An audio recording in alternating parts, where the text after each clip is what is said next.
légèrement sucré, c'est fabuleux. Ouais, ouais. Sur quoi vous mettriez les fleurs de sauge, chef? Je pense qu'avec une aubergine que je ferais rôtir, je mettrais bien pelé, un beau pavé d'aubergine, un peu doré, bien fondant, surtout qu'on a les aubergines qui vont être... Et puis quelques feuilles de sauge comme ça, puis un petit trait de caillé de chèvre ou de brebis. Je pense que ça matcherait bien. La sauge, là on parle de la sauge. Ça, juste frit. C'est bon, tempura. croustillant, tempura, comme ça, Oui. frit. Et ça, je le mets avec une volaille, aux abricots, avec peu importe. Mais d'un seul coup, il se passe quelque chose et ça change le plat. Là, pour les étudiants, on leur fait un vrai carré de porc fermier qu'on fait rôtir avec des tranches d'orange de la maltaise, et on termine avec les feuilles de sauge frites. Il y a un accord de goût qui est superbe, superbe. Donc c'est ça la cuisine. Et les beaux produits, ça inspire, toujours. Là tout à l'heure je regardais un peu les fans de carottes, tout ça, j'aime bien les petites carottes encore crayon, là, quand elles sont encore petites.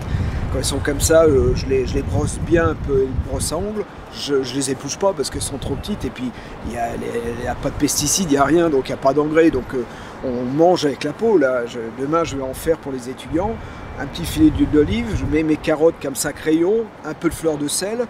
Je laisse étuver 2-3 minutes sur elle-même pour qu'elle rende un peu l'eau de végétation avec le sel qui dégorge le produit. Après je mets 2 cuillères à soupe, un rhizome de curcuma, un petit trait d'orange ou de kumquat, je couvre et puis je laisse étuver comme ça. Et là à la fin on mange ça, mais voilà, le produit est là.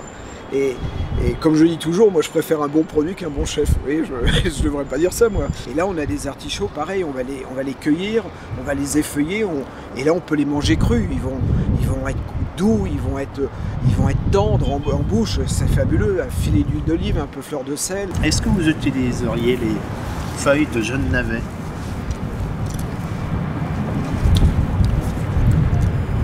C'est intéressant. C'est quel goût?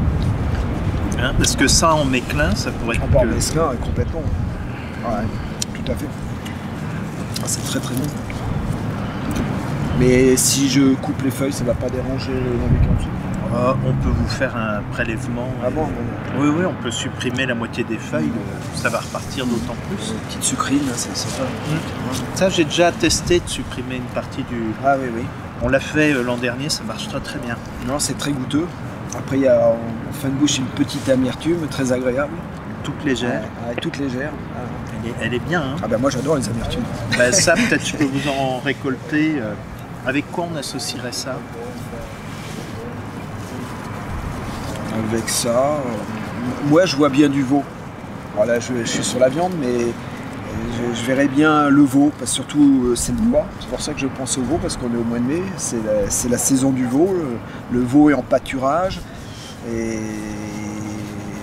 puis il est laiteux, là, et la douceur fonctionnerait bien avec ça. Le petit navet, le tout petit navet là, étuvé, encore un petit peu ferme et tout, bien glacé, bien fondant. Ils sont doux, ils sont encore un peu sucrés. Et après, juste avec les feuilles crues comme ça dessus. Moi j'aime bien jouer comme ça aussi sur les végétaux, les légumes, d'avoir une partie crue, de revenir avec un peu de cru et de cuit.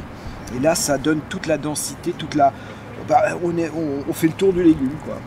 Il faut que je vise plutôt de la petite feuille comme ça que... Ouais, ça c'est top. On fait du shiso. Ah oui, j'en ai semé dans le hall chez Eco-Végétal. Ah, ça plaît beaucoup. Donc on va vous ramener le shiso. Ah ouais, cette feuille, elle est fabuleuse. Mais l'an dernier, les shisos, ils sont montés à 80 cm de hauteur, 1 mètre de hauteur. On cueillait des bouquets complets. Le shiso, c'est un peu de basilic japonais. C'est une herbe qui est très goûteuse, très particulière et vraiment très très intéressante en cuisine. Ça passe dans les vinaigrettes, on fait plein de choses avec. Et c'est vraiment un goût très particulier qui finalement c'est très spécifique à la cuisine japonaise.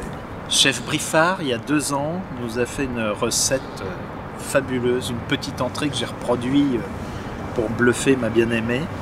C'était des concombres du jardin, travaillés au gros sel, c'est vrai. Et avec du shiso que vous aviez... Oui. J'ai brûlé les feuilles de shiso avec le gros sel en frottant la peau des concombres. les petits concombres qui venaient d'être cueillis, donc la peau à étendre. Et en fin de compte, ça vient brûler la pigmentation verte du concombre. Le gros sel et le shiso, donc ça s'infiltre.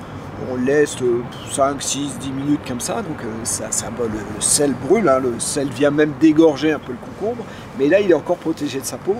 Après on les rince, et puis après je les coupe un peu en quinconce comme ça, un peu comme on dit en coin de rue en cuisine, vous allez dire un peu n'importe comment, mais avec un peu d'épaisseur. Et là après on croque dedans. Alors déjà ce qui est bon, c'est que le concombre a gardé sa peau verte, et donc tout le goût est là finalement. Ça a dégorgé un tout petit peu, mais presque pas. Ça a assaisonné aussi parce que le sel, et avec cet accord de shiso, honnêtement, l'apéritif, c'est le top. Et vous aviez eu la subtilité de rajouter les fleurs de bourrache cueillies sur le potager. Complètement. C'était magnifique.